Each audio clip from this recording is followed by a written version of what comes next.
வணக்கம். முதல் பார்வை நிகழ்ச்சியில் மறுபடியும் உங்களை சந்திக்கிறதுல ரொம்ப மகிழ்ச்சி. இன்றைய நிகழ்ச்சியில் என்னோடு உரையாடுவதற்காக மனிதநேய மக்கள் கட்சியின் முன்னாள் சட்டமன்ற உறுப்பினர் பேராசிரியர் ஜவாஹிருல்லா அவர்களும், மார்க்சிஸ்ட் கம்யூனிஸ்ட் கட்சியின் சிந்தன் அவர்களும் நம்ம அரங்கத்துக்கு வந்திருக்கிறாங்க. வணக்கம்.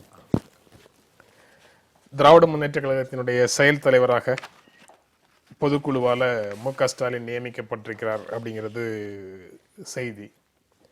சில தினங்களுக்கு முன்னால் அனைத்து இந்திய அண்ணா திராவிட முன்னேற்ற கழகத்தின் பொதுச் செயலாளராக அனைத்து இந்திய அண்ணா திராவிட முன்னேற்ற கழகத்தின் பொதுக்குழுவால் வி.கே. சசிகலா நியமிக்கப்பட்டார் அப்படிங்கிறது செய்தியாக இருந்தது. சில ஊடகங்கள் வி.கே. சசிகலா வர்சஸ் மு.க. ஸ்டாலின் அப்படின்னு சொல்லி தமிழ்நாடு அரசியலை சித்தரிக்கிறாங்க.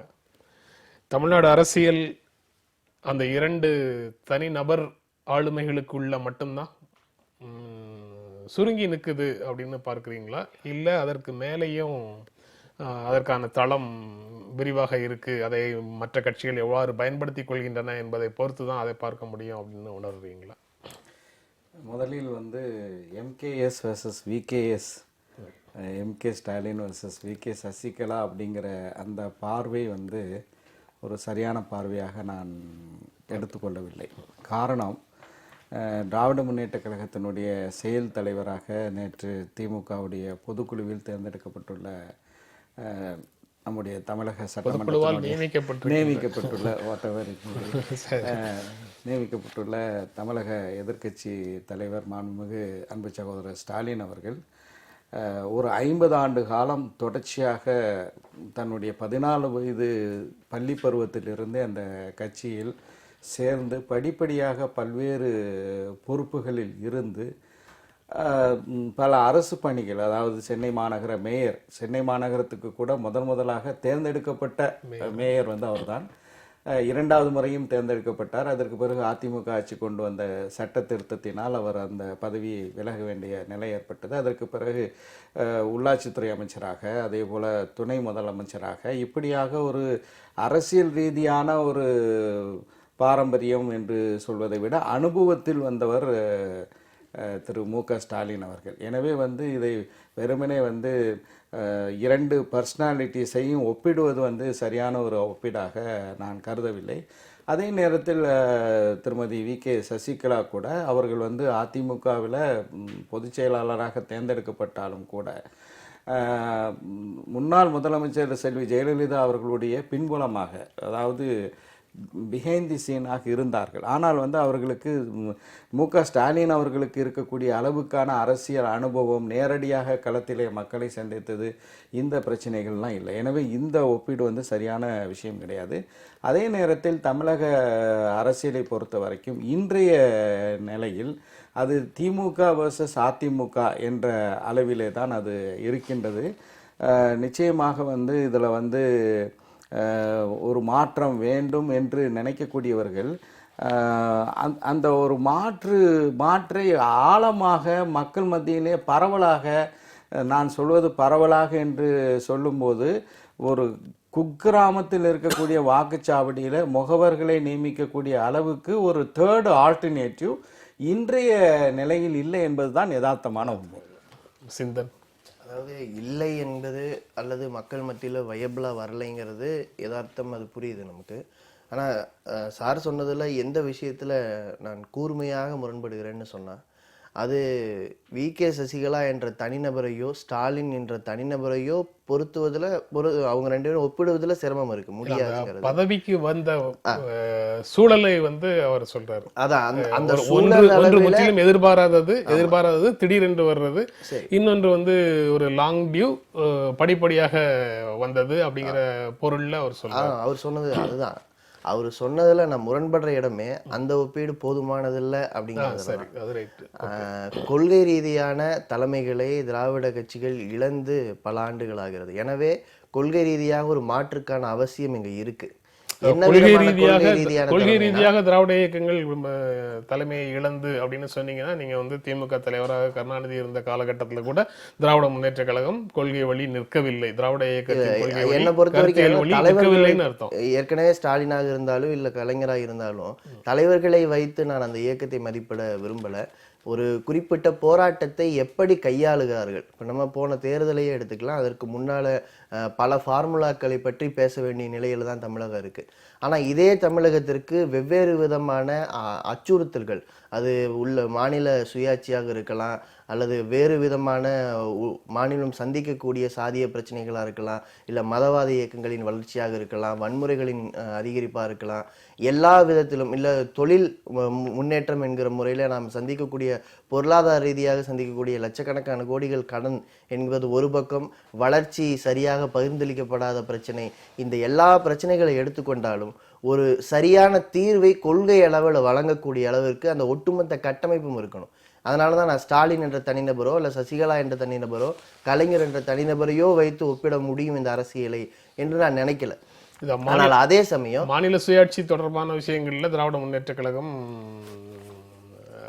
கருத்தியல் ரீதியாக ஒரு சரியான நிலைப்பாட்டை எல்லா காலத்திலயும் எடுத்துட்டு வந்திருக்கு அப்படிங்கிறது இல்லை. எனக்கு தெரிஞ்சு மிக நீண்ட கால மத்திய அரசுல அவங்க பதவியில் இருந்த நேரத்துல தான் புதிய தாராளவாத கொள்கைகள் மிக சுலபமாக மாநிலங்களுக்கு இடையிலான போட்டியாகவே வந்து, அதாவது இப்போ நீங்க உள்நாட்டுல ஒரு முதலீடு வருதுன்னா அது மாநிலங்கள் தான் போட்டி போட்டுக்கும்.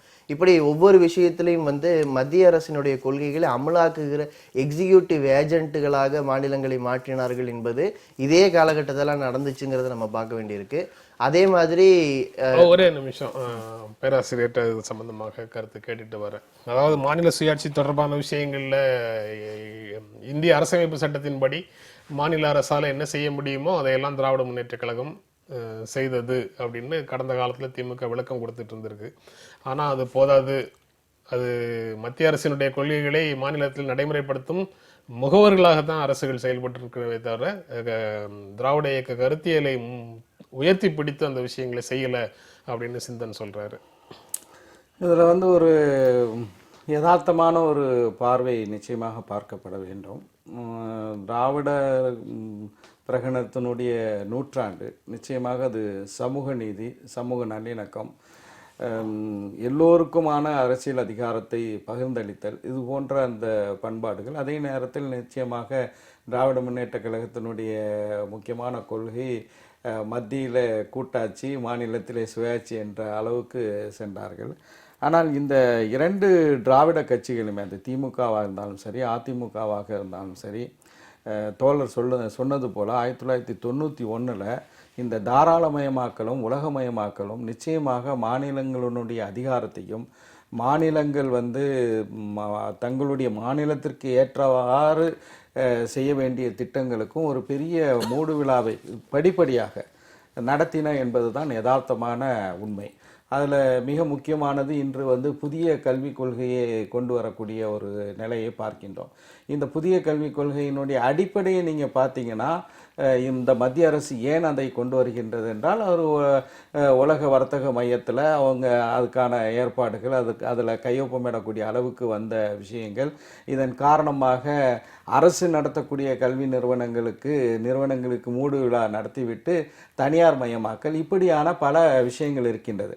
ஆனால் இதை வைத்துக்கொண்டு திராவிட முன்னேற்ற கழகம் இதையெல்லாம் முற்றிலுமாக அதாவது புறம் தள்ளிவிட்டது என்று சொல்ல முடியாது. நேற்று நடைபெற்ற திராவிட முன்னேற்ற கழகத்தினுடைய பொதுக்குழுவில் கூட மாநில அரசினுடைய மாநில அரசாங்கத்தினுடைய உரிமையை நிலைநாட்டக்கூடிய வகையில் நீட்டு தேர்வை கடுமையாக எதிர்த்திருக்கிறார்கள், புதிய கல்விக் கொள்கையை கடுமையாக எதிர்த்திருக்கிறார்கள். இப்படியாக பல்வேறு செய்திகளை வந்து நம்ம சொல்லலாம். ஆனால் வந்து எங்களை போன்றவர்களுடைய பார்வை படிப்படியாக ஒரு ஃபெடரல் செட்டப், கூட்டாட்சி என்ற தத்துவத்திலிருந்து தடம் பிறந்து இங்கே வந்து மத்திய அரசினுடைய ஆளுகை மிக பெரிய அளவில், அதுதான் நான் மிக முக்கியமாக வருமான வரி சோதனை யார் வீட்டிலும் நடத்தலாம், லஞ்ச ஊழலில் சிக்கிய யார் வேண்டுமென்றாலும் அதற்கான நடவடிக்கைகளுக்கு இலக்காகலாம் என்பதில் மாற்று கருத்தில்லை. ஆனால் தமிழக அரசாங்கத்தினுடைய தலைமைச் செயலகத்தில் மத்திய அரசு ஒரு புல்லை கூட எடுக்க முடியாது என்று முன்னாள் முதலமைச்சர் திராவிட முன்னேற்ற கழகத்தினுடைய தலைவர் கலைஞர் அவர்கள் சொன்னார்கள். அந்த மாநிலத்தில் ஒரு மாநில தலைமைச் செயலாளருடைய அறைக்குள்ளே சென்று மத்திய ரிசர்வ் போலீஸ் படையுடன் சோதனை நடக்கும்போது நிச்சயமாக அது கூட்டாட்சி தத்துவத்திற்கு ஒரு பெரிய கேள்விக்குரிய எழுப்பி இருக்கின்றது. அது திமுக பிறகு வன்மையாக கண்டித்திருப்பது வரவேற்கத்தக்க விஷயம். மாநில சுயாட்சி தொடர்பாக அவங்க அரசியல் நிலைப்பாட்டை சொல்றாங்க. ஆனா கான்கிரீட்டான டெவலப்மெண்ட் எதுவும் இல்லை அப்படிங்கிற உணர்வுல நீங்க சொல்றீங்க. ஆமா, அதுக்கு முக்கியமான காரணம் இப்ப நம்ம திமுக உதாரணமா எடுத்து பேசுறோம். அதிமுக ஒன்றும் மிகச்சிறந்த கட்சின்னு நான் சொல்ல வரல. திமுக நீங்க போன அந்த யூபிஏ முதல் அரசாங்கத்துல போட்டி மிகப்பெரிய அளவுக்கு போராடி அமைச்சர் பதவிகளை வாங்கினாங்க. அந்த போராட்டம் நம்ம பார்க்க முடிஞ்சுது. ஆனா மற்ற விஷயங்கள்ல ஒரு மிக மூர்க்கமான போராட்டம் தேவைப்படக்கூடிய, தமிழகத்தின் நலன்கள் பாதிக்கப்படக்கூடிய இடத்துல அவர்களால் செய்ய முடியவில்லை, அவர்களால் சரியான மக்கள் விருப்பங்களை பிரதிநிதித்துவப்படுத்த முடியலங்கிறது ஒரு பக்கம் இருக்கு. அது மக்கள் விருப்பங்களை மட்டும் பிரதிநிதித்துவப்படுத்தணும்னு நான் சொல்லலை. விருப்பமே மக்களிடம் இல்லாத போதும் கூட ஒரு அரசியல் இயக்கத்திற்கு சில அதாவது சில அஜெண்டாக்களை உருவாக்க முடியும். அதுக்கான வாய்ப்பு இருக்கு. அந்த வாய்ப்பு அதிமுகவும் திமுகவுக்கும் தான் மிகப்பெரிய அளவுக்கு தமிழகத்தில் இருக்கு. அதே மாதிரி போன தேர்தலில் பேசப்பட்ட முக்கியமான பிரச்சனைகள், அது ஊழலாக இருக்கலாம், தாது மணல் கொள்ளை, கிரானைட் கொள்ளை அல்லது மதுவிலக்கு, இது போன்ற பிரச்சனைகள்லாம் தேர்தலுக்கு பிறகு எப்படி பார்க்கப்பட்டிருக்கின்றன?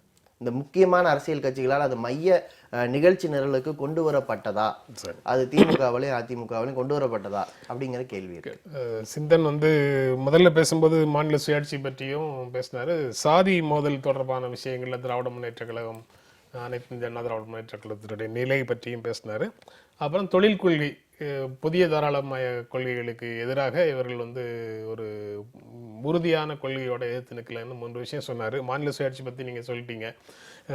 சாதி மோதல் தொடர்பாக அவங்க பொதுவாக சமூக நீதிங்கிற பெயரில் சாதிய சமத்துவத்திற்காக அல்லது சாதி ஒழிப்புக்கான திட்டங்களை அவங்க சொல்கிறாங்க, பேசுகிறாங்க. அரசு நிர்வாகத்தில் அதை ஓரளவுக்கு இடஒதுக்கீடு மூலமாக சரி செய்வதற்கான முயற்சிகள் எடுக்கிறாங்கிறது எல்லாம் நடைமுறையில் பார்க்குறோம். ஆனால் அதை தாண்டி சில சிக்கல்கள் வரும்போது உறுதியான நிலைப்பாடை வெளிப்படுத்தாமல் இருக்கிறார்கள் அப்படிங்கிறத சிந்தன் குறிப்பிடுறாரு. அதை எப்படி பார்க்குறீங்க? இல்லை, அதாவது நிச்சயமாக தமிழகத்தில் இந்த சாதி பாகுபாடும் இருக்கின்றது என்பதில் மாற்று கருத்து இல்லை. ஆனால் அந்த சாதி பாகுபாடுகளை தாண்டி பல்வேறு விஷயங்களை திராவிட முன்னேற்ற கழகம் தான் செய்திருக்கின்றது என்பதையும் நாம் கவனத்தில் எடுத்துக்கொள்ள வேண்டும். உதாரணமாக அனைவரும் அர்ச்சகர்களாகலாம் என்ற விஷயத்தை கொண்டு அதை நிலைநாட்டியது திராவிட முன்னேற்ற கழகம். அதே நேரத்தில் இடஒதுக்கீடை பொறுத்த வரைக்கும் உதாரணமாக முஸ்லீம்களுக்கான இடஒதுக்கீடு, பிற்படுத்தப்பட்ட முஸ்லீம்களுக்கான இடஒதுக்கீடு என்பது எங்களுடைய நீண்டகால கோரிக்கை. 1995 எழுப்பியிருக்கின்றோம். 2007 திமுக ஆட்சியில் தான் அது நடைமுறைக்கு கொண்டு வரப்பட்டது. அதே போன்று அதிமுகவை பொறுத்த வரைக்கும் கூட அந்த 69 விழுக்காடு இடஒதுக்கீடை பாதுகாப்பதற்காக வேண்டி அரசியலமைப்பு சட்டத்தினுடைய 9வது ஷெட்யூலில் அதை போட்டதும் அதிமுக என்பதில் மாற்று கருத்து இல்லை. ஆனால் இதை தாண்டி சாதியம் தமிழகத்திலே தலைவெடுத்தாடுகிறது என்பதுதான் யதார்த்தமான உண்மை. Untouchability is abolished and its practice in all forms is banned. தீண்டாமை ஒழிக்கப்பட்டு விட்டது, தீண்டாமையின் தொடர்பான அனைத்து நடவடிக்கைகளும் தடை செய்யப்பட்டு விட்டது என்று அரசியலமைப்பு சட்டத்தினுடைய 17வது பிரிவு சொல்கிறது. நம்முடைய தமிழக அரசு வெளியிடக்கூடிய எல்லா பாட புத்தகங்களிலும் முதல் பக்கத்தில் அதுதான் இருக்கின்றது. ஆனாலும் கூட இன்றைக்கு முற்றிலுமாக அது ஒழிக்கப்பட்டு விட்டதா என்றால் இல்லை. அதற்கு மாற்றாக தோழர் சொன்னார், இந்த 2 கட்சிகளுடைய விஷயங்கள் இருக்குது, முரண்பாடுகள் எல்லாம் சொன்னார். ஆனால் அது மாற்றாக அதை கொண்டு வருவதற்கான முயற்சிகள் என்ன நடைபெற்றிருக்கிறது?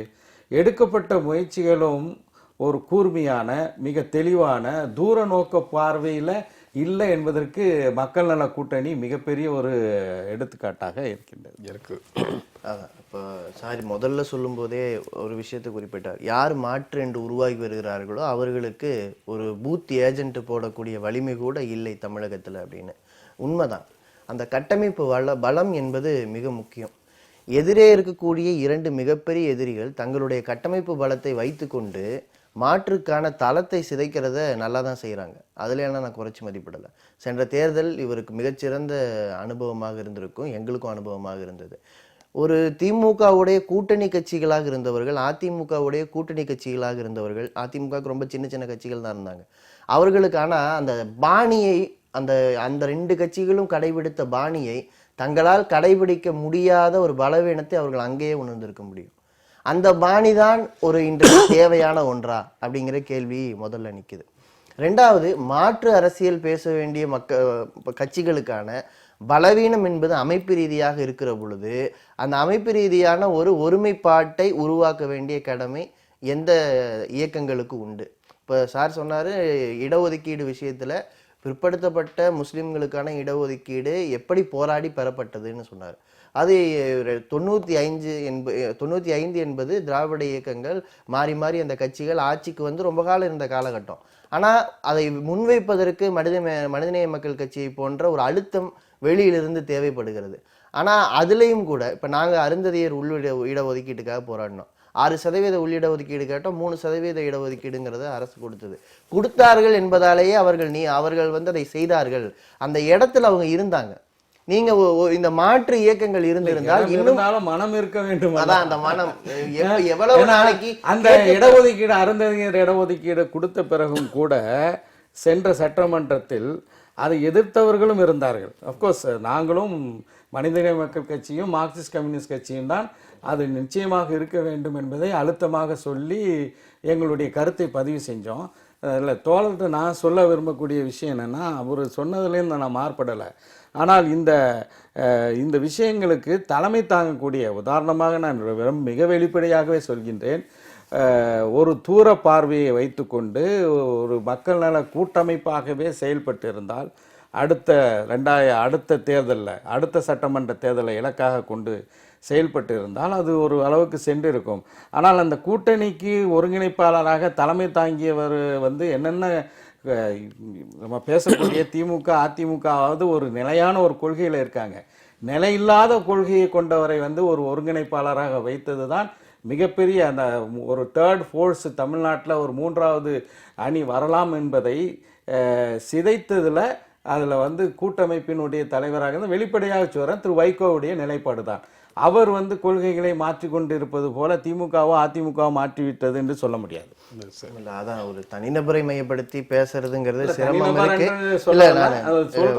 ஏன்னா ஒரு கூட்டமைப்பு என்று ஒரு மாற்று இதே இதுல நான் ரொம்ப வெளிப்படையா சொல்றேன், ஒரு மார்க்சிஸ்ட் கம்யூனிஸ்ட் கட்சியோ அல்லது ஒரு சிபிஐயோ அல்லது புதிய, அதாவது நம்ம விடுதலை சிறுத்தைகளோ அதற்கு தலைமை தாங்கி நடத்திருந்தால் அது இன்னும் சிறப்பாக சென்றிருக்கும். அதுவும் ஊகத்தின் அடிப்படையிலான அல்லது உங்க நம்பிக்கை சார்ந்த விஷயம் இல்ல, நம்பிக்கை சார்ந்த நான் சொல்லவில்லை, என்னுடைய அனுபவம். நாங்கள் ஏன் அந்த கூட்டமைப்பிலிருந்து வெளியேறினோம், அதற்கான காரணம் என்ன அப்படின்னு பார்க்கும்போது மிக தெளிவாக அந்த கூட்டமைப்பினுடைய தலைவராக, கூட்டணியினுடைய தலைவராக இருக்கக்கூடியவர் அதாவது தேர்தல் வேட்புமனு தாக்கல் செய்ய போயிட்டு வேற ஒருவரை நிறுத்துகிறார்கள் என்றால் அதை எப்படி என்னுடைய இடதுசாரி தோழர்கள் சகித்து கொண்டார்கள் தான் மிக வருத்தத்துக்குரிய விஷயம். திராவிட முன்னேற்ற கழகத்துக்கும் அனைத்து இந்திய அண்ணா திராவிட முன்னேற்ற கழகத்துக்கும் மாற்றாக எடுக்கக்கூடிய அரசியல் முயற்சிகள் எப்படி வெற்றி பெறுது அல்லது வெற்றி பெறல அப்படிங்கிறத பற்றி இன்னொரு நாள் பேசலாம். இன்றைக்கு இவங்க வி.கே. சசிகலா வர்சஸ் மு.க. ஸ்டாலின் அப்படிங்கிறது இப்போ இரண்டு முக்கிய முதன்மையான கட்சிகள்லையும் பொறுப்புல இருக்கிறாங்க. கிட்டத்தட்ட அவர்கள் என்ன நினைக்கிறார்களோ அதுதான் வந்து அந்த 2 கட்சிகள்லையும் நடைமுறைக்கு வருங்கிறதும் யதார்த்தமான விஷயம். பொதுக்குழு, செயற்குழு, கூட்டு தலைமை அப்படிங்கிறதெல்லாம் கட்சிக்குள்ள அவர்கள் என்ன சொன்னாலும் அடிப்படையில் அவங்க 2 பேரும் என்ன நினைக்கிறாங்களோ, அவங்க எந்த கருத்தை ஏற்றுக்கொள்கிறார்களோ அதுதான் அங்கே நடைமுறைக்கு வரும் அப்படிங்கிறது வந்து யதார்த்தம். இந்த சூழல்ல அவங்க 2 பேருடைய தனி மனித நேர்மை அல்லது நிர்வாக திறமை, இது போன்ற ஆளுமை பண்புகள் தான் இனி அரசியல்ல முக்கியம். நீங்க இவ்வளவு நேரம் பேசிட்டு இருந்த கோட்பாட்டு ரீதியான விஷயங்களுக்கு அவ்வளவு தூரம் முக்கியத்துவம் இல்லை. இன்றைய பெரும்பான்மையாக இருக்கக்கூடிய இளைஞர்கள் கோட்பாடுகளை சார்ந்து நிற்கல, நிர்வாக ரீதியான விஷயங்களை சார்ந்து நிற்கிறாங்க. அதனால இவர்களுடைய தலைமையே போதும், அவங்களுடைய தனி மனித நேர்மையும் அவர்களுடைய நிர்வாக திறமையும் தமிழ்நாடு அரசியலுக்கு போதுமானது அப்படிங்கிற கருத்தை சிலர் முன்வைக்கிறாங்க. இல்ல என்னை பொறுத்த வரைக்கும் வந்து இந்த பிரச்சனையே அது தனிமனித ஆளுமைகளுக்கு இடையிலான மோதல் என்பதை விட நிர்வாக ஏற்பாடுகள் வலுவாக இருக்கக்கூடிய இரண்டு கட்சிகள் அவங்க எதை நினைச்சாலும் அது வந்து ஒரு கொள்கை ரீதியாக ஒரு விஷயத்தை நினைச்சாலும் அவர்களால் சாதிக்க முடியும், அல்லது கோட்பாடு அற்ற ஒரு அரசியலை முன்னெடுத்தாலும் அவர்களால் முன்னெடுத்து செல்ல முடியும். அதற்கான இயக்கமும் இயந்திரமும் இருக்கிறது. கோட்பாடற்ற கோட்பாட்டு அரசியலை அந்த கோட்பாடற்ற கோட்பாட்டு அரசியல் அது இன்னும் நம்ம அதாவது எக்ஸிக்யூட்டிவ் அளவிலேயே ஆனால் அதிகாரத்தை கைப்பற்றக்கூடிய போக்கு செய்ய முடியும். இப்போ எனக்கு என்ன பெரிய சிரமம்னா நான் எழுப்ப வேண்டிய கேள்வி என்னன்னா, மாற்று அரசியலை பேசக்கூடியவர்கள் ஏதாவது ஒரு பலவீனத்தை இவர்கள் சந்தித்து தான் ஆக வேண்டும். அது மிக குறிப்பாக அது நிர்வாகம் சார்ந்ததாக இருக்கும். அது கோட்பாட்டு ரீதியாக நாம் வலுவாக இருந்தாலும் கூட நம்முடைய பலவீனம் நிர்வாக அளவில் இருக்கிறது என்பதை புரிந்து கொண்டு ஒரு ஒற்றுமை உருவாக வேண்டிய தேவை இருக்கு. அது ஏன் அந்த தேவை இருக்குன்னா, எந்த ஒரு அரசியல் இயக்கமாக இருந்தாலும் அது மக்களுடைய வெறுமனே மக்களுடைய சில கோரிக்கைகளை முன்வைத்து அந்த கோரிக்கைகளை நிறைவேற்றுவதன் மூலமாக மட்டும் அது உயிர் வாழ்ந்து விட முடியாது. அது மக்களுடைய ஆன்மீக தலைவனாக மக்களுடைய எல்லா பிரச்சனைகளுக்குமான ஒரு முன்னத்தி ஏறாக அந்த இயக்கம் இருக்க வேண்டும் என்று சொன்னால், இன்றைக்கு தமிழகத்துல கோட்பாடற்ற சூழலிலிருந்து கோட்பாட்டை நோக்கி நகர்த்த வேண்டிய ஒரு ஏர் தேவைப்படுகிறது. அந்த நம்பிக்கை வெளிச்சம் என்பது இந்த இரண்டு இயக்கங்களிடமிருந்து இல்லை. ஆனா அதே சமயம் மாற்று அரசியலுக்கு இருக்கக்கூடிய பலவீனங்களை ஐயா சுட்டி காட்டினார். பல விமர்சனங்களை வைக்கலாம். நான் தனிநபர் சார்ந்து எடுத்துக்க விரும்பல. ஏன்னா நாம வந்து ஒரு தோல்விக்கு பிறகு ஒரு நபரை நாம் வட்டமிட்டு இவர்தான் அப்படின்னு சொல்ல முடியாது. ஆனா அதே சமயம் பலவீனங்களை களைந்து ஏற்கனவே நாம் ஏற்படுத்திய ஒற்றுமை இன்னும் எதிர்காலத்தில் வலுப்பட்டு போக வேண்டியிருக்கு. இல்ல இந்த இரண்டு இயக்கங்களுக்குள் தான் அரசியல் என்று யார் மாற்றத்தை முன்வைத்தார்களோ, இன்றைக்கு வந்து பல விஷயங்கள் ஐயா மாதிரியானவங்க பேச வேண்டியிருக்கு, நாங்க பேச வேண்டியிருக்கு. உதாரணமாக முஸ்லீம் கைதிகளுடைய எண்ணிக்கை, இந்த ரெண்டு அரசுகள் வலுவாக இருந்திருந்தால் அந்த எண்ணிக்கை அப்படியெல்லாம் அதிகரிச்சிருக்காது. தேச சராசரிக்கு நிகராகத்தான் இங்கேயும் இருக்கு. இன்னும் கூட தெளிவா பேசினோம்னா, பல தீவிரவாத வழக்குகள்ல இல்ல பல சஸ்பீசியஸ் வழக்குகள்ல நேரடியாக யாராவது ஒரு முஸ்லீமை பிடிச்சு போட்டலாம் என்கிற அளவிற்கான மனநிலை இந்த அரசு நிர்வாகத்தில் இருக்கு. இது எல்லாம் கருத்தியலுடைய வெளிப்பாடா அல்லது கருத்தியல் அற்ற நிலைமையில யார் வேண்டுமானாலும் முன்கை எடுப்பார்கள் என்பதனுடைய வெளிப்பாடா? அந்த ஆபத்திலிருந்து தமிழகம் அப்படியே அந்த ஆபத்துல போலாமா? கருத்தியல் அற்ற நிலையில யார் வேண்டுமானாலும் அந்த ஊர்ல அவர் தான் கையெடுப்பாரு, இல்ல அந்த கருத்தியல் தான் கையெடுக்கும், ஒரு சாதி தான் கையெடுக்கும், நிர்பந்தங்கள் தான் கையெடுக்கும் என்று இந்த அரசை நகர்வதற்கு விட்டு விடலாமா? இந்த கேள்வி எல்லாம் மாற்று அரசியல் பேசுறவங்க முன்னால இருக்கு. நிச்சயமாக தேர்தல் அரசியலை தாண்டி தோழர் சிந்தன் சொன்ன மாதிரி பல்வேறு விஷயங்கள் தமிழகத்தை பொறுத்த வரைக்கும் இருக்குது. அதை எங்களை போன்றவர்கள், இடதுசாரியை போன்றவர்கள் தான் அதை தீவிரமாக எழுப்ப முடியும். உதாரணமாக இந்த அணு உலை பிரச்சனைகள் இருக்கலாம். அதை பற்றி பெரிய கட்சிகளினுடைய நிலைப்பாடு பிறகு மாறுவதாக சொன்னாலும் அவரவர்கள் ஆட்சிக்கு வந்த பிறகுதான் அது மாற்றம் இருக்கா இல்லையாங்கிறத புரிந்து கொள்ள முடியும். அதே போன்று பல்வேறு மக்கள் சார்ந்த பிரச்சனைகளை தீர்ப்பதற்காக எங்களை போன்றவர்கள் தான் அதை எழுப்ப முடியும். அந்த கருத்தியலை கட்டி அமைக்க வேண்டும் என்பதில் எனக்கு மாற்று கருத்து இல்லை. ஆனால் அந்த கருத்தியலை கட்டி அமைக்கக்கூடியவர்கள் நேர்மையானவர்களாக இருக்க வேண்டும், வேடம் போடக்கூடியவர்களாக இருக்கக்கூடாதுங்கிறது தான் என்னுடைய கருத்து. சரி, திரும்பவும் நேர்மையான தலைமையை கொடுப்பதற்கான மாற்று என்பதுதான் உருவாகி வருகிறது. அதுதான் இன்றைக்கு நிலைக்கும் அப்படிங்கிறது தான், வேற ஒன்றும். நேர்மையான தலைமையும் கூட ஒரே நாள்ல முகிழ்த்து விடாது. அதற்கும் ஒரு அப்ஸ் அண்ட் டவுன்ஸ் இருக்கும். உள்ளுக்குள்ள நடக்கக்கூடிய தொடர்ச்சியான போராட்டங்கள் மூலமாக, தொடர்ச்சியான பேச்சுவார்த்தை மூலமாகத்தான் அதையும் எவால்வ் பண்ண முடியும் அப்படின்னு தோணுது. எல்லாருக்கும் சாலை, எல்லாருக்கும் மின்சாரம், எல்லாருக்கும் குடிநீர் போன்றவை கிடைப்பதற்கு தேவையான நடவடிக்கைகளை எடுக்கிறதோட அரசு பணி முடிஞ்சு போகுது. இல்ல நீங்க அரசு அப்படி இருக்கும்போது நீங்க சொல்ற அந்த திராவிட இயக்க கருத்தியல் அல்லது இடதுசாரி கருத்தியல் அல்லது சிறுபான்மையினருக்கு பாதுகாப்புக்கான அரசியல் அதெல்லாம் தேவையே இல்லை. ஒரு நேர்மையான சரியான ஒருவர் மட்டும் நிர்வாகத்துக்கு தலைமை தாங்கினா போதும். அது தலைமைச் செயலாளர் எப்படி இருக்கிறாருங்கிறத பார்க்கும்போது நீங்க சொல்றது எனக்கு புரியுது. என்ன பல அரசு சொல்கிறதோ, அரசிடம் என்ன நிதி இருக்கிறதோ அதற்கு தகுந்த மாதிரியான வசதிகளை ஏற்படுத்துவதற்கு ஒரு நிர்வாகத்தை மேலாண்மை செய்கிற ஒருத்தர்னா தலைமைச் செயலாளர் எப்படி இருக்கணும்னு பேசலாம். ஆனால் ஒரு அரசியல் தலைவன் அப்படிப்பட்டவராக இருக்க முடியாது. ஒரு ஊர்ல ஒரு மத வன்முறை நடக்கிறது என்று சொன்னால் அந்த இடத்துல ஒரு குறிப்பிட்ட சாரார் பக்கம் நின்றாக வேண்டும். ஒரு அரசு போய் நடுவில் நின்றுட்டு நான் வந்து அமைதியை நிலைநாட்டுன்னு சொல்ல முடியாது. ஒரு சாதிய வன்முறை எழுகிறது என்று சொன்னால் அந்த இடத்துல யார் பாதிக்கப்படுகிறார்களோ அவர்கள் பக்கம் நின்றாக வேண்டும். நீங்க இடஒதுக்கீட்டையே பேசிக்கிட்டீங்கன்னாலும் இடஒதுக்கீட்டுல தகுதி திறமை என்று பேசிக்கொண்டு காலம் காலமாக ஒடுக்கப்பட்ட மக்கள் ஒடுக்கப்பட்ட இடத்திலேயே நிற்க வைக்கும் போது ஒரு அரசியல் தலைமை தேவைப்பட்டது. அதற்கான போராட்டங்கள் இங்க நடந்திருக்கு. ஆனால் இன்றைக்கு அதே நிலைமை, அதே விதமான அரசியல் தலைமை, அதனுடைய தேவை இல்லை என்று பேசுகிற போக்கு எதனுடைய வெளிப்பாடு? அது எங்க போய் நிறுத்துங்கிறது தானே இந்த பகுதி நிறைவு செய்யணும். உங்களுடைய சுருக்கமாக நிச்சயமா வந்து நீங்க சொன்ன மாதிரி குடிநீர் கொடுக்கறது அல்லது பொருட்கள் ரேஷன் பொருட்கள் சரியான முறையில் கிடைக்கிறது, சாலை போடுறது, இது மட்டும் அரசனுடைய இது அல்ல. அதை தாண்டி நிச்சயமாக மக்கள் அதுலேயும் மக்கள் வந்து எல்லோரும் ஒரே தட்டில் இல்லை. அதில் ஒடுக்கப்பட்டிருக்கக்கூடிய மிக வஞ்சிக்கப்பட்டிருக்கக்கூடிய மக்களுக்கும் இந்த அரசியல் அதிகாரத்தில் இடம் உண்டு என்பதை நிலைநாட்டுவதும் ஒரு அரசனுடைய கடமை. அந்த ஒரு குறிப்பிட்ட அரசு நாணயமான நேர்மையான அரசு என்று சொல்லிக்கொள்ளலாம். ஆனால் ஒடுக்கப்பட்ட மக்களை ஒடுக்கக்கூடிய அரசாக, அடக்கி அமர்த்தக்கூடிய அரசாக இருந்தால் அது நிச்சயமாக ஒரு வெல்ஃபேர் ஸ்டேட்டாக, மக்கள் நலம் விரும்பக்கூடிய அரசாக இருக்க முடியாது. அரசுகள் எப்படி இருக்கணும், அரசை வழிநடத்தக்கூடிய அரசியல் கட்சிகள் எப்படி இருக்கணும், மக்கள் மத்தியில் அரசியல் பற்றிய விவாதங்கள் எப்படி இருக்கணுங்கிறத பற்றி பல கருத்துக்களை சொன்னீங்க. இன்றைக்கு 2 முதன்மையான கட்சிகள்லேயும் பொறுப்பில் வந்திருக்கக்கூடியவர்கள் அந்த திசையில் தமிழ்நாட்டு அரசியலை நடத்துகிறாங்களா, அல்லது அவர்களோடு அது முடங்கி போகுதா, அல்லது சிறிய கட்சிகள் அல்லது வளரும் கட்சிகளுடைய முன்னெடுப்புக்காக அரசியல் காத்திருக்குதாங்கிறத பார்க்கலாம். ஒரு இடைவேளைக்கு அப்புறம் நம்ம தொடர்ந்து பேசலாம்.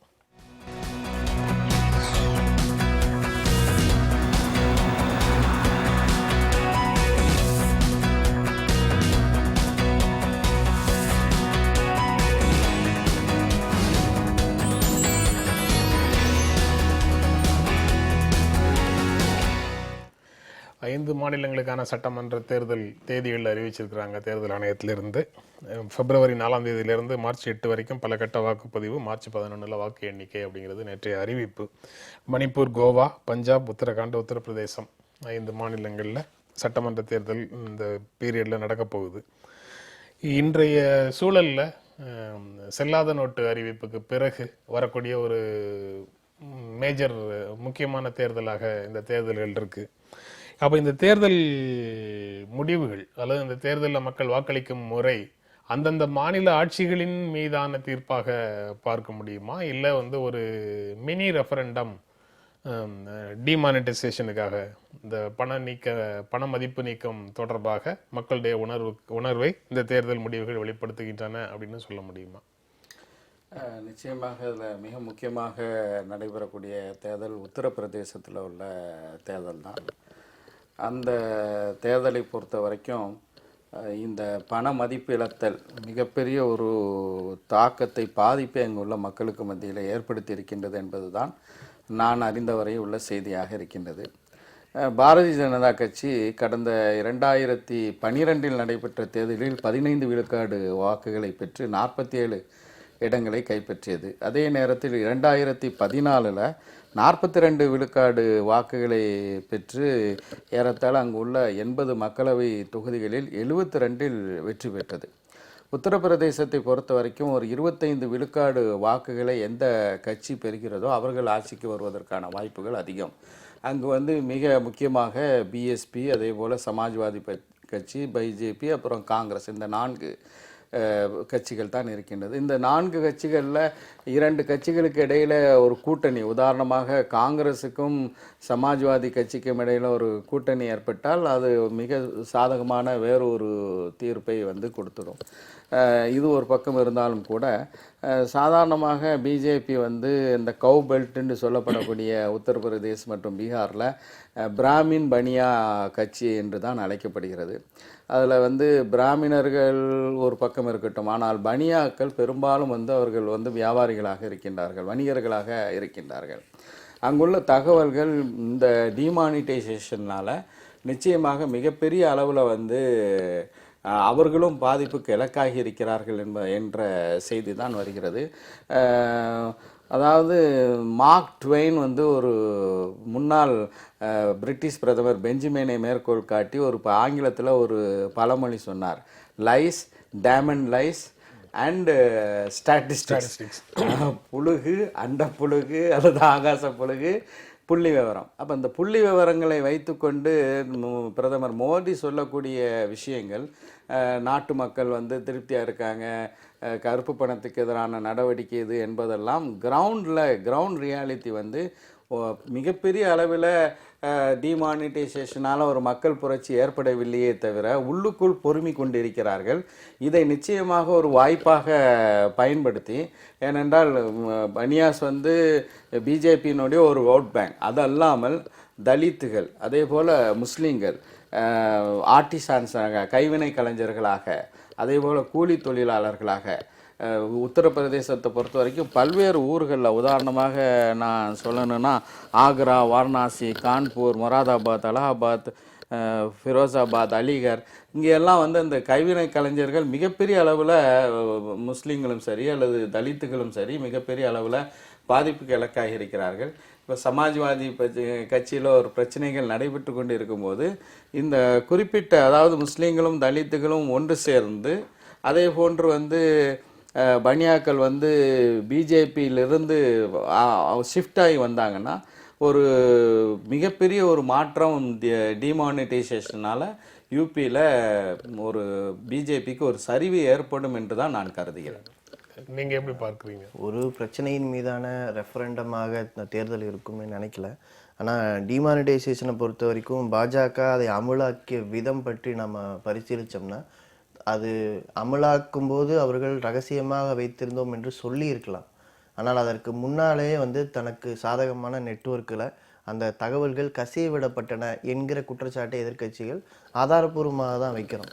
அது ஒரு வகையில் மிகப்பெரிய அளவிற்கு அது உண்மையாக நடந்திருக்குமானால் உத்தரப்பிரதேசத்தில் அதற்கான சாத்தியங்கள் உண்டு. ஏன்னா உத்தரப்பிரதேச தேர்தலுக்கு பாஜக வெகு காலமாகவே தயாராகி வருகிறது. இன்னைக்கு நீங்கள் பட்ஜெட்டை முன்கூட்டியே அறிவிப்பதிலிருந்து டிமானிட்டைசேஷன் மாதிரியான அறிவிப்புகளில் மேடை பேச்சுகள், அது லக்னோவில் பேசுனதாக இருக்கலாம், வாரணாசியில் பேசுனதாக இருக்கலாம், எந்த விதத்தில் வார்த்தைகளை மோடி பயன்படுத்துகிறார் என்று நம்முடைய எதிரியை கவனித்து பார்த்தால் அவர்கள் தயாராக இருக்கிறார்கள் என்றும் நாம் பார்க்க வேண்டியிருக்கு. அதனால் இந்த தகவல்கள் எப்படி ரகசியமாகத்தான் இருந்திருக்குமா அல்லது அந்த குறிப்பிட்ட செக்ஷன் அந்த ஆதரவு தளத்திற்கு போயிருக்குமா என்பதையெல்லாம் பொறுத்திருந்து பார்க்கணும். ஆனால் அதே சமயம் இன்னொரு ஆபத்தாக, அதாவது நான் வந்து பாசிட்டிவாகவே பாருங்கன்னு உத்தரப்பிரதேச தேர்தலை பற்றி சொல்ல விரும்பலை. ஏன்னா ஒரு நம்பகமான மாற்று சக்தி எல்லாம் அங்கே உருவாகலை.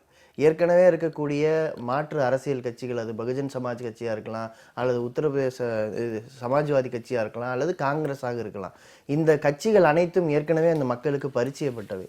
அவர்கள் நடத்துகிற அரசியல் ஒன்றும் மக்களுக்கு விருப்பமானது அல்ல. அப்போ ஏற்கனவே 41% வாக்குகளை பாஜகவிற்கு வழங்கி நாடு முழுக்க வெறும் 31% வாக்கு வாங்கியிருந்தாலும் மிகப்பெரிய மெஜாரிட்டியோடு பாஜக ஆட்சிக்கு வருவதற்கு அந்த மாநிலம் காரணமாக இருந்திருக்கிறது. அந்த மாநிலத்தில் நிகழ்த்தப்பட்ட மத வன்முறைகளும், அந்த வன்முறைக்கு இந்தியா முழுக்க எதிர்ப்பு வந்தாலும் அந்த பகுதியில் அது ஓட்டு கன்சால்டேஷனுக்கு உதவி இருக்கிறது என்பதையும் இணைத்து பார்க்கும்போது அது நம்ம அப்படி குறைத்து மதிப்பிட முடியாது. அவர்கள் தயாராக இருக்கக்கூடும் என்று தான் நான் இந்த இடத்துல சொல்ல வேண்டியிருக்கு. ஒரு 12, ஆமாம், கிட்டத்தட்ட 15 விழுக்காடு ஓட்டு வந்து ஷிஃப்ட் ஆகணும். 42 விழுக்காடு ஓட்டுகளை பிஜேபி வந்து 2014 தேர்தலில் பெற்றிருக்கிறது. இந்த 15 இந்த நீங்க சொல்ற கணக்குகள் எல்லாமே நீங்க வந்து 2014 தேர்தலில் இருந்து, நாடாளுமன்ற மக்களவை தேர்தலில் இருந்துன்னு சொல்றீங்க. இது அடிப்படையில் 2012 சட்டமன்ற தேர்தலில் அடிப்படையாக வச்சுட்டு பார்ப்பது சரியா இருக்குமா, 2014 வச்சு பார்க்கறது சரியா இருக்குமாங்கிறது இன்னொரு கேள்வி. பெரும்பாலும் வந்து ஆய்வாளர்கள் வந்து உத்தரப்பிரதேச மக்கள் வந்து நாடாளுமன்றத்துக்கு தனியான ஒரு நிலைப்பாட்டை எடுத்திருக்கிறார்கள் என்பதையும் நாம் வந்து கவனத்தில் எடுத்துக்கொள்ள வேண்டும். 2014 தோழர் சொன்ன மாதிரி இந்தியா முழுவதும் 31 விழுக்காடு வாக்குகளை தான் பிஜேபியினால் அவ்வளோ பெரிய மோடியை முன்னிறுத்தி நடத்திய அந்த பிரச்சாரத்தினால் பெற முடிந்தது. ஆனால் உத்தரப்பிரதேசத்தில் அது பெற்றிருக்காங்க. இன்றைக்கும் வந்து உத்தரப்பிரதேசத்தை பொறுத்த வரைக்கும் மோடியை காட்டி தான் அவர்கள் வாக்குகளை வாங்கக்கூடிய ஒரு நிலையில் பிஜேபி இருக்கின்றது. பிஜேபி வந்து ஒரு தனிநபர் சார்ந்த கட்சி என்று இனி ஒருபோதும் சொல்ல முடியாது. பீகாரில் அதை தான் செஞ்சாங்க. ஆனால் பீகாரில் நிதிஷ்குமாரும் லாலு பிரசாதும் மக்கள் நலனை கருத்தில் கொண்டு ஒரு மகா கட்படா, மிக கிராண்ட் அலையன்ஸ் என்ற ஒரு மிகப்பெரிய ஒரு கூட்டணியை அமைத்து அங்கே வெற்றி பெற்றார்கள். அது போன்ற ஒன்றுதான் உத்தரப்பிரதேசத்தில் வர வேண்டும் என்பதுதான் எங்களை போன்றவர்களுடைய விருப்பமாக இருக்கின்றது. அதில் பிஎஸ்பி, அதாவது சமாஜ்வாதி பார்ட்டியும் காங்கிரஸ் கட்சியும் ஒரு கூட்டணி வைத்தாலும் காங்கிரஸ் சமாஜ்வாதி கட்சியோடையோ பிஎஸ்பியோட ஒப்பிடக்கூடிய அளவுக்கு உத்தரப்பிரதேசத்தில் பலமான கட்சி அல்ல என்பது உண்மைதான். ஆனாலும் அந்த கூட்டணி வைத்தார்கள் என்றால் நிச்சயமாக மாற்றம் ஏற்படும். அதே நேரத்தில் வந்து சாதாரணமாக பாஜக ஆதரவாளர்கள் மத்தியிலேயே உத்தரப்பிரதேசத்தில் என்ன கருத்து ஏற்படுகின்றது என்றால், மோடி ஒன்றை சொல்கிறார், மோடி மிகப்பெரிய அளவில் சிந்திக்கிறார், ஆனால் அவருடைய அரசும் அதே போன்று அவர்களுடைய கட்சியும் அந்த வேவ்லென்த்தில் இல்லை, ஏராளமான ஊழல்கள் இருக்கின்றது. உதாரணமாக டிமானிட்டைசேஷன், கருப்பு பணத்தை ஒழிப்பது என்பது நல்ல நோக்கம்தான். ஆனால் அதை நடைமுறைப்படுத்துவதற்கு கவர்மெண்ட் மிஷினரி தவறிவிட்டது. என்னுடைய கருத்தாக சொல்லலை, பிஜேபி ஆதரவாளர்களுடைய கருத்தை சொல்கிறேன். ஆனால் எனவே வந்து ஒரு சிந்தனை இருந்து என்ன பிரயோஜனம் செயல் இல்லாமல். அதனால் BJP is a party with difference, ஒரு வேறுபட்ட கட்சிங்கிற அந்த மாயை வந்து பரவலாக உத்தரப்பிரதேசத்திலும் மிகப்பெரிய அளவில் குறைந்து வருகிறது என்பதுதான் யதார்த்தமான ஒரு நிலையாக இருக்கின்றது. ஆனால் காங்கிரஸும் அகிலேஷ் யாதவும் சேர்ந்தால் அகிலேஷ் யாதவா முலாயம் சிங் யாதவாங்கிறது இன்னும் தெரியல. அந்த கட்சி ஒன்றாக இருக்குமா அல்லது இரண்டாக இருக்குமாங்கிறது தெரியல. ஆனா அகிலேஷ் யாதவை முன்னிறுத்தக்கூடிய ஃபேக்ஷனுக்கு காங்கிரஸ் ஆதரவு கொடுக்குங்கிறதுக்கான அறிகுறிகள் எல்லாமே தெரியுது. அப்படி இருந்தா அங்க இருக்கக்கூடிய சிறுபான்மையினர் அந்த அந்த கூட்டணி பக்கத்துல நிற்பாங்களா, இல்லை வந்து மாயாவதிக்கு ஆதரவு கொடுப்பாங்களாங்கிறதும் இன்னும் மிகப்பெரிய ஒரு கேள்விதான்.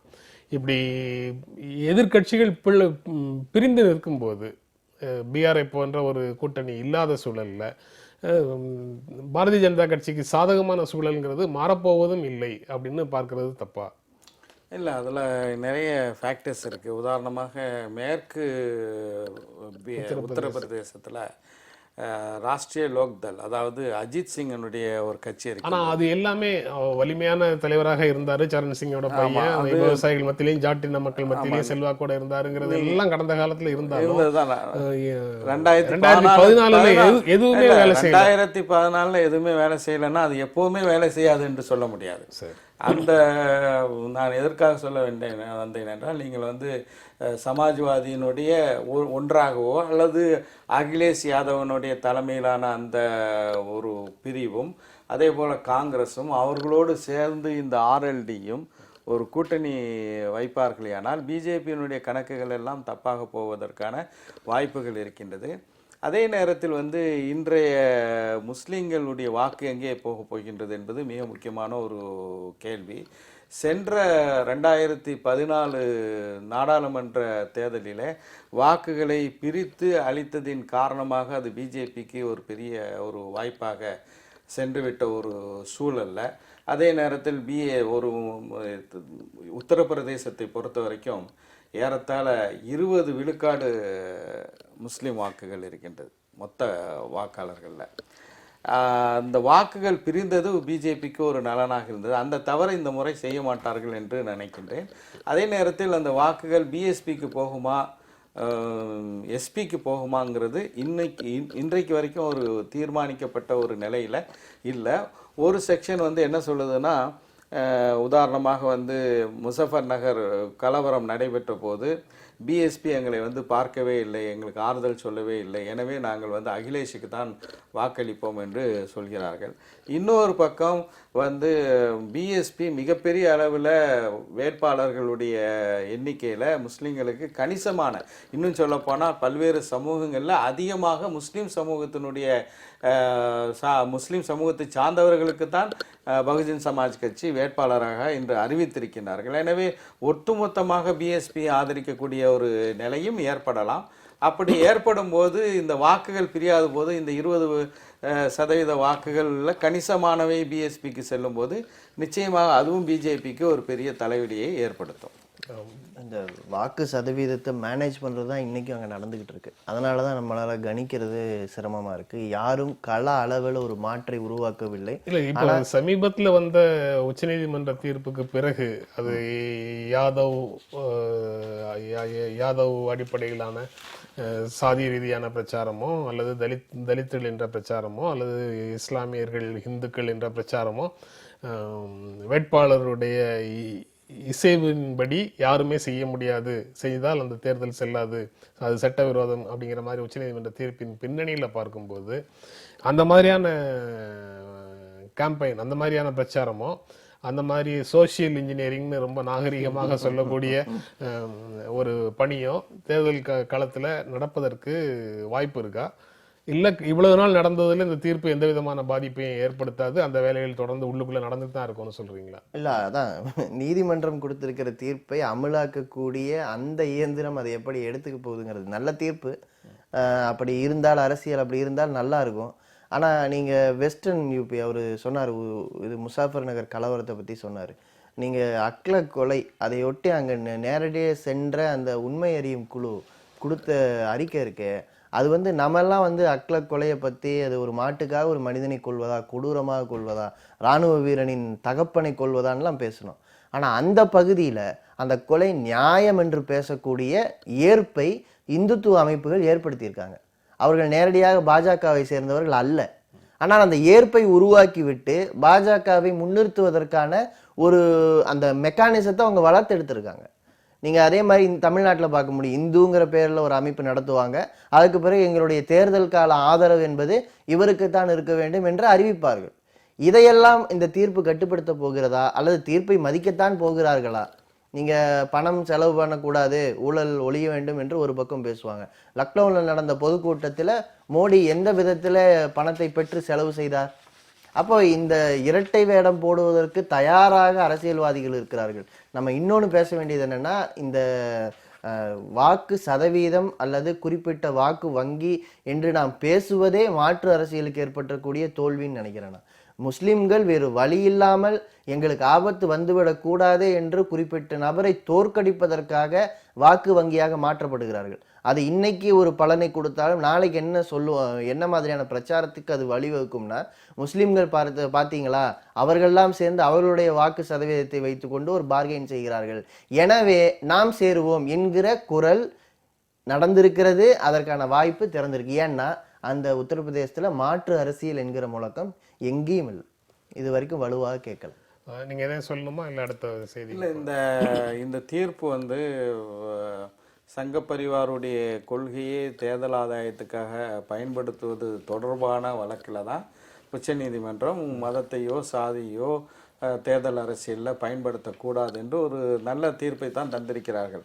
ஆனால் தோழர் சொன்ன மாதிரி அந்த தீர்ப்பை யாருமே கடைபிடிக்க போவதில்லைங்கிறதுக்கு அந்த தீர்ப்பு காலையிலே அளிக்கப்படுகிறது. மாலையில் பிரதமர் திரு நரேந்திர மோடி அவர்கள் உத்தரப்பிரதேசத்தில் ஒரு தேர்தல் பரப்புரை கூட்டத்தில் பேசும்போது சாதியை பயன்படுத்தக்கூடாது என்று தான் பேசுகிறாரே தவிர மதத்தை பயன்படுத்தக்கூடாது என்று அவர் சொல்லவில்லை. அதுவே ஒரு மிக தெளிவான ஒரு இண்டிகேஷன். இதை யாருமே குறிப்பாக ஆளக்கூடிய மத்தியில் ஆட்சியில் இருக்கக்கூடிய பிஜேபி இந்த தீர்ப்பையில் அவர்களுடைய வசதிக்கேற்ப இந்த தீர்ப்பை வளைக்கப் போகிறார்கள்ங்கிற ஒரு நிலை தான். தோழர் சொன்னார் இந்த வாக்கு வங்கி அடிப்படையில் பேசுகிறேன்னு. அவர் சொன்னது உண்மைதான். அதாவது உத்தரப்பிரதேசத்தில் ஒரு மாற்று அரசியல் இல்லை, இடதுசாரி கட்சிகளினுடைய ஒரு பேஸ் கூட அங்கே இல்லாத ஒரு நிலை இருக்கின்றது. அது யதார்த்தமான ஒரு சூழல். முஸ்லீம்களை பொறுத்த வரைக்கும் கூட சிறுபான்மை மக்களை மையப்படுத்தி என்று சொல்லும்போது அவர்களுடைய தேவைகளை நான் சொன்ன மாதிரி 19 விழுக்காடு ஏறத்தாழ 403 உத்தரப்பிரதேச சீட்டுகளில் 170 தொகுதிகளில் வெற்றி தோல்விகளை நிர்ணயிக்கக்கூடிய அளவுக்கு வாக்கு வங்கி அங்கே இருக்கின்றது. ஆனால் நீங்கள் அங்கே பார்த்தீர்கள் என்றால் பல தேர்தல்களில் முஸ்லீம்களுடைய வாக்கு சிதறி தான் இருக்கின்றது. மீண்டும் அது சிதறினால் அது பிஜேபிக்கான வாய்ப்பாக தான் மாறும். இன்னொரு செய்தி, இளம் பெண்ணுக்கு பாலியல் தொல்லை, தனிப்படை போலீசார் தீவிர விசாரணைன்னு பெங்களூரில் புத்தாண்டு தினத்தன்று பெண்களுக்கு எதிராக நடந்த பல்வேறு பாலியல் தொல்லைகளுக்கு எதிராக காவல்துறை நடவடிக்கை எடுக்கிறது பற்றிய செய்தி இருக்குது. அதில் ஒரு குறிப்பாக ஒரு சம்பவம் வந்து ஒரு காணொளியாக நேற்று எல்லா இடங்கள்லையும் ஒளிபரப்பாச்சு. அதை அடிப்படையாக வச்சுட்டு கைதும் ஒரு 8 பேரை கைது செய்தார்கள் ஒரு நாளிதழ், 10 பேரை கைது செய்தார்கள் இன்னொரு நாளிதழ் செய்திகளை போட்டுட்டு இருக்கிறாங்க. இன்னொரு பக்கம் மாநில அமைச்சர் இது இப்படிதான் நடக்கும், பெண்கள் அணிந்து வருகின்ற மேற்கத்திய ஆடைகளே இதற்கெல்லாம் காரணம் அப்படின்னு சொல்லி மாநில அமைச்சர் பேசுறாரு. அதற்கு கண்டனம் தெரிவித்து பெண்கள் ஆணையம், தேசிய மகளிர் ஆணையத்திலிருந்து நோட்டீஸ் வருது. உள்துறை அமைச்சரும் கண்ணியமான முறையில் பெண்களை காப்பது மாநில அரசின் கடமை அப்படின்னு உள்துறை அமைச்சர் ராஜ்நாத் சிங்கும் சொல்றாருங்கிறதெல்லாம் இதை ஒட்டி 2 நாட்களாக நடந்துட்டு இருக்கிற சம்பவங்கள். இதை எப்படி பார்க்குறீங்க சிந்தர்? அதாவது சிசிடிவி இருந்தால் ஃபுட்டேஜ் கிடைக்கும், ஃபுட்டேஜை வச்சு செய்தி கிடைக்கும். அது வந்து நிறைய விஷயங்கள்ல ஆனால் தீர்வு கிடைக்காது. நீங்கள் தமிழ்நாட்டில் இப்போ நம்ம பள்ளிக்கரணையில் நடந்திருக்கிற சம்பவம், எங்களுடைய இளைஞர்கள் செல்லா நோட்டு பிரச்சனைக்காக ஒரு போராட்டத்தில் இறங்குகிறார்கள். அதில் பெண் தோழர்களும் உண்டு. அந்த பெண் தோழர்கள் சாதாரணமானவர்களில் சென்னை வெள்ளம் என்கிற மிகப்பெரிய நெருக்கடி வந்தபோது அந்த களத்தில் இருந்து போராடி சாமானிய மக்களுக்கு உதவிகளை கொண்டு சேர்த்த தோழர்கள். ஆனால் அவர்களிடம் காவல்துறை நடந்து கொண்ட விதம் எப்படி இருந்ததுன்னு பார்த்தீங்கன்னா, இந்த சிசிடிவியில் வர ஃபுட்டேஜை விட மோசமானது. அப்போ நாம் காவல் நிலையங்களுக்குள் சிசிடிவி வைக்கணும்னு பேசலாமா? அப்போ எந்த நிறுவனம் அதை அமுலாக்கக்கூடிய நிறுவனமோ, எந்த நிறுவனம் நீதியை பெற்றுத்தரும் என்றெல்லாம் திரும்ப திரும்ப பேசுகிறார்களோ, எந்த அமைப்பு முறை இந்த சமூகத்தை பாதுகாக்கிறது, இந்த சமூகத்தை சரியான வழியில் நடத்துகிறது என்று பேசுகிறார்களோ, அப்படி இல்லை. நம்ம இந்த குற்றவாளிகள் மனதில் எந்த அழுக்கு புதைந்திருக்கிறதோ அதை விட 2 மடங்கு அழுக்கு அரசியல் தலைவர்களிடத்தும் அதை அமலாக்குகிற நிறுவனங்களிடத்தும் காவல்துறை அதிகாரிகளிடத்தும் இருக்கிறது என்கிற ஒரு மோசமான உண்மையை இந்த களத்தில் பார்த்துக்கிட்டு இருக்கோம். அப்போ இதற்கான மாற்று இந்த பிரச்சனைகளை எல்லாம் பேசும்போது இந்த அமைப்புக்குள் இருக்கிறவனும் இப்படித்தான் இருக்கிறான், வெளியில் இருக்கிறவனும் இப்படித்தான் இருக்கிறான் என்று பேசும்போது, 2வது அதற்கு எதிரான ஒரு வலுவான குரலும் இந்த களத்தில் இல்ல. முக்கியமான எதிர்க்கட்சியாக இருக்கலாம், மற்ற எதிர்க்கட்சிகளாக இருக்கலாம், வலுவான குரலும் இல்லை என்கிற பொழுது இந்த மாதிரி செய்திகளை வருத்தத்தோடு படித்து நெஞ்சு கனத்து அமர்ந்திருக்க முடிகிறதே தவிர இது தாண்டி இதில் என்ன கருத்து சொல்றது, இதுக்கு என்ன தீர்வு என்று வெம்புது, வேற ஒன்றும் இல்லை அதில் சொல்றது. நிச்சயமாக இது வன்மையாக கண்டிக்கத்தக்க ஒரு செயல் என்பதில் மாற்று கருத்து இருக்க முடியாது. தோழர் குறிப்பிட்டது போல ஒரு சிசிடிவி கேமரா இருந்ததுனால அந்த குற்றம் இன்று நாடு முழுவதும் வந்திருக்கு. எப்படி வந்து இந்த போபாலில் அந்த 8 முஸ்லீம் கைதிகள் வந்து வெளியே தப்பியது வந்து நான் நினைக்கின்ற இந்தியாவிலே நடைபெற்ற காவல்துறையினுடைய சாவுகளில், ஃபேக் என்கவுண்டர்ஸில், போலி மோதல் சாவுகளில் முதல் முறையாக சமூக ஊடகங்கள் வழியாக அது ஒரு மோதல், அது ஒரு படுகொலை என்பதை காண்பித்ததோ அதே போன்று தான் இந்த பெங்களூரு சம்பவத்தையும் எடுக்க வேண்டும். அதே நேரத்தில் வந்து இந்த நாடு ஒரு விடுதலை பெற்ற நாடாக நாம் கருத வேண்டும் என்றால் காந்தியார் என்ன சொன்னார்கள், பெண்களுக்கான உரிய பாதுகாப்பு இருக்க வேண்டும். அந்த பெண்களுக்கான உரிய பாதுகாப்பை நாம் அளிப்பதற்கு தவறிவிட்டதனுடைய எதிரொலி தான் இது. அதே நேரத்தில் காவல்துறையினர்களுக்கும் தோழர் சொன்ன விஷயம் வந்து மிக முக்கியமான ஒரு விஷயம். சென்னையில் டிமானிட்டைசேஷனை எதிராக நடத்தப்பட்ட அந்த போராட்டம் நியாயமான ஒரு போராட்டம். அதில் மிக மோசமாக அந்த போராட்டத்தில் பங்கு கொண்ட டிவைஎஃப்ஐயினுடைய தோழர்கள், பெண் தோழர்கள் மிக மோசமான பாலியல் துன்புறுத்தலுக்கு இலக்காகி இருக்கிறார்கள். காவல்துறையினர் வேலையே பயிரை மேய்ந்ததுங்கிற நிலையில் ஏற்பட்டிருக்கின்றது. அதை நாங்கள் வன்மையாக கண்டித்தோம். சிகிச்சை பெற்ற தோழரை நேரடியாக மருத்துவமனையில் போய் சந்திச்சங்கிறதெல்லாம் ஒரு பக்கம் இருந்தாலும் கூட இந்த மனப்போக்கு ஒடுக்கப்பட்ட மக்களுக்காக, போராடக்கூடிய மக்களுக்காக, ஜனநாயகத்தினுடைய உரிமை, அது கொடும்பாவி பிரதமருடைய கொடும்பாவியே டெல்லியில் எரித்தால் அது குற்றம் இல்லை, தமிழ்நாட்டில் எரித்தால் அது மிகப்பெரிய ஒரு கொலை குற்றம் போன்று காவல்துறையினர் வந்து டிவைஎஃப்ஐ தோழர்கள் மீது நடத்திய தாக்குதல் வந்து நிச்சயமாக அவர் குறிப்பிட்டது மாதிரி பல கட்சிகளும் வந்து அதை வன்மையாக கண்டித்திருக்க வேண்டும். அதே போல் பெண்களுக்கு உரிய பாதுகாப்பு இந்த நாட்டில் இல்லை. அதற்கான நடைமுறைகளை கொண்டு வருவதற்கு நிச்சயமாக இன்னும் தீவிரமாக மக்கள் சிந்திக்க வேண்டும், அரசுகள் சிந்திக்க வேண்டும் என்பதனுடைய வெளிப்பாடாகத்தான் பெங்களூரு சம்பவத்தை நான் பார்க்கிறேன். இந்த பெங்களூர் சம்பவத்துக்கும் மாநில அரசு மாநில அரசினுடைய எதிர்வினையும் மோசமாகத்தானே இருக்குது. ஆமா, அது அரசு நிர்வாகம் என்பது வெறும் சட்டங்களால் இயக்கப்படுவது அல்ல.